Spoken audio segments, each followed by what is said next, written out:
Anybody know who Tim Holmseth is? Nobody? Oh, that alone is shocking to me. Tim has been a reporter an award-winning reporter for the last 10 or 12 plus years. I know it's been at least 12 years. Okay?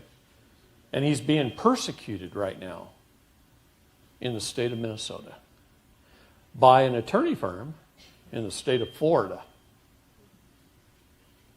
And he's being persecuted in Minnesota for releasing information that was already public.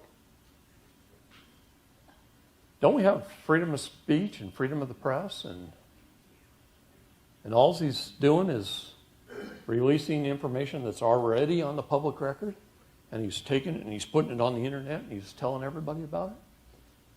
And they're persecuting him. You know what they did? They got a gag order, a protection order against a lady who is committing child and sex trafficking in Florida, and she's an attorney for a big attorney firm in guess which county? Broward County, Florida, which is one of the most corrupt in the nation. And she is taking him to court every month. She's suing him for something to keep him tied up, spending his resources, spending his time, so he can't do any reporting because he called her out on something that was already on a court record down there. So it's not like he went to Florida and did investigative journalism and found out something that nobody else had. It's not proprietary information. It's public record. And he's just taking what's already on the record and putting it out there. Right? It's not illegal in any way, shape, or form. So she sued him in the state of Florida, and his life was threatened if he showed up in court. He'd never set foot in the state of Florida in his life. He's never been there. And his life was threatened, so he didn't go. And so they've got a protection order against him. He says, no problem, I'm not going to go down there and bother you. He didn't think anything of it. So she's enforcing the Florida protection order in Minnesota, where he lives, every time he puts something out on the internet. And they keep hauling him into jail. And I didn't learn about Tim until his second trial was coming up, after his first one. And the first one, he went there and he was railroaded and found guilty and put in jail for 45 days. And I went up there and I got him out of jail on the 41st day, whoop-de-doo. I saved him 4 days of his life, right?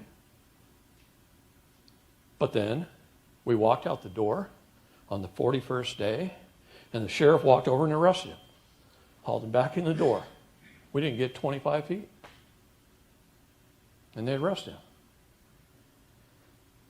So I flew back home and started helping Tim with a little bit of paperwork over the phone.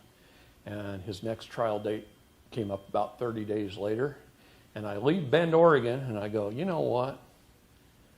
Kirk Pendergrss. Anybody know Kirk Pendergrss? You guys. All right. Start watching Kirk's Law Corner.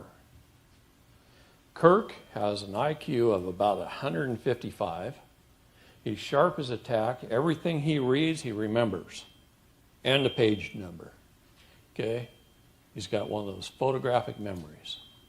And he can read the law and know the law better than most attorneys. So I'm leaving Bend in a car, about ready to drive to Minnesota. And I call up Kirk and I say, hey, you got a bag packed? I said, I'll be there in 4.5 hours. Kirk says, 4.5 hours? That's not enough time. I'm not going anywhere. So I wait 2 hours. When I get to Burns, Oregon, I call Kirk up. I said, hey, Kirk, 2.5 hours away. I'll be there at your house to pick you up. I told him the situation. He says, okay, I'll go. Stopped at his house, picked him up. We shot up to Minnesota, right out of Great Falls, North Dakota, just across the border, a little town called Crookston. In fact, all 3 counties there have a population of about 10,000 people. It's almost to Canada. It's way up there, all right? And I pick Kirk up, and we show up with Tim in court, and Kirk and I stand in court, under E-Clause LLC and presidential executive orders, and we speak an hour and 20 minutes on behalf of Tim. And in that court, we called the judge out 3 times on the record for capital felony treason. And it went unrebutted. He knew he committed it. So he dismissed the case and recused himself. 30 days later, they're hauling him back into court again. We've done this 5 times now, 5 judges. The last time, we had 150 people show up from all over the world. Court from England flew in to his court. And Tim didn't show. And he didn't show because literally on public television, they threatened to kill him if he showed up. So he didn't show. So we had a lawful strategic plan in place in case that happened. And Kirk went in the courtroom and took care of some business. The judge still issued a warrant because he didn't show. But when you read the warrant, you'll giggle.